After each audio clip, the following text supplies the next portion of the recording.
High, pregnant mother friend চ্যানেলে সবাইকে স্বাগত। প্রেগনেন্সির ফার্স্ট মান্থ, এই প্রথম মাসে আপনার কি লক্ষণ দেখা যাচ্ছে, শারীরিক কি পরিবর্তন হচ্ছে, শিশুর বিকাশ এবং কোন বিষয়ে সাবধান হওয়া উচিত সেই নিয়ে আলোচনা করব। প্রথমেই বলি যে প্রেগনেন্সির ফার্স্ট মান্থ আমরা কাউন্ট কী করে করব। আপনার যে লাস্ট পিরিয়ড ডেট সেটি মিস হওয়ার পর আপনি বুঝতে পারেন যে আপনি প্রেগনেন্ট, মানে আপনার লাস্ট পিরিয়ড ডেট থেকেই প্রেগনেন্সির প্রথম মাস শুরু হয়।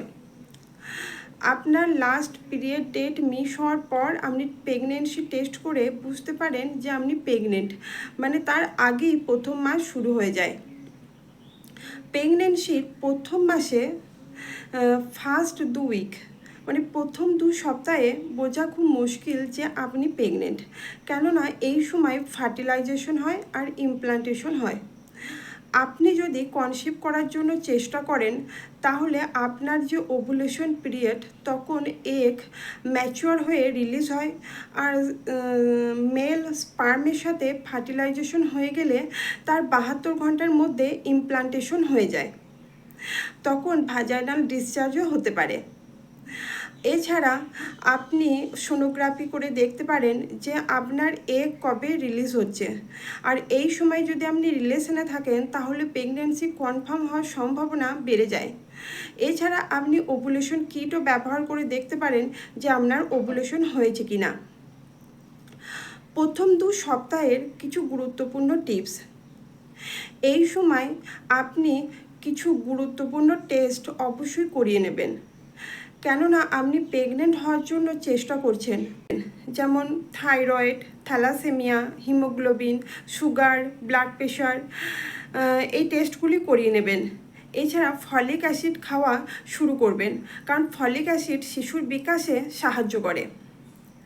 প্রেগনেন্সির 3rd উইক, এই 3য় সপ্তাহে ইমপ্লান্টেশন হয়ে যায়, মানে ওভুলেশনের সময় আপনার এগ ফার্টিলাইজ হয়ে গেলে তার 72 ঘন্টার মধ্যে ইমপ্লান্টেশন হয়ে যায়। এই সময় বেবিকে এমব্রিও বলে, এর সাইজ খুব ছোট হয়, সোনোগ্রাফিতে বোঝা যায় না। এই সময়তে সেলস ডিভাইড হয় এবং গ্রো করতে থাকে। এই সময় আপনাকে কিছু বিষয়ে সাবধান হওয়া উচিত, কেননা আপনি প্রেগনেন্সি কনফার্ম হওয়ার জন্য চেষ্টা করছেন, তাই আপনার শরীরে হরমোনাল চেঞ্জ হতে থাকে, যাতে করে আগে গিয়ে আপনার পিরিয়ড মিস হতে পারে। তাই আপনি ফলিক অ্যাসিড খাওয়া শুরু করবেন এবং খুব বেশি এক্সারসাইজ করবেন না, হালকা এক্সারসাইজ এবং একটু ওয়াকিং করতে পারেন। এছাড়া জাঙ্ক ফুড, মশলাদার খাবার এগুলি খাবেন না, সবসময় হেলদি খাবার খাবেন। প্রেগনেন্সির 4 উইক, এই 4 সপ্তাহে ইমপ্লান্টেশন কমপ্লিট হয়ে যায়, মানে আপনি ব্লাড টেস্ট করে দেখতে পারেন, অর্থাৎ বিটা ইসিজি টেস্ট করে দেখতে পারেন যে আপনার প্রেগনেন্সি কনফার্ম হয়েছে।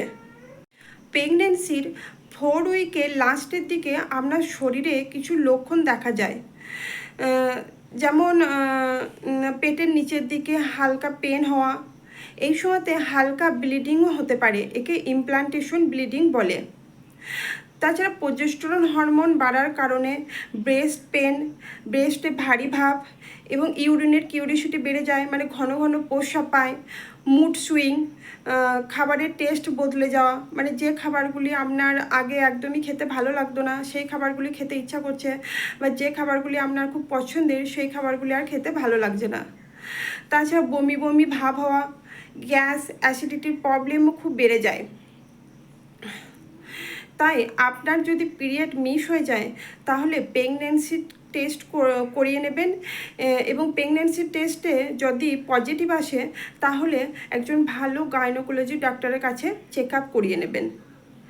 এই সময়তে অন্তপক্ষে দিনে 8 থেকে 10 গ্লাস জল অবশ্যই খাবেন এবং একটি হেলদি ডায়েট চার্ট ফলো করবেন। Pregnancy time healthy diet chart morning to night আমার একটি ভিডিও আছে, যদি চান একবার দেখে নিতে পারেন। ভালো থাকবেন, সুস্থ থাকবেন। আমার এই ভিডিওটি যদি আপনাদের ভালো লেগে থাকে তাহলে অবশ্যই লাইক এবং শেয়ার করবেন, আর প্রেগনেন্সি বিষয়ে আরও গুরুত্বপূর্ণ টিপস পাওয়ার জন্য অবশ্যই চ্যানেলটি সাবস্ক্রাইব করবেন।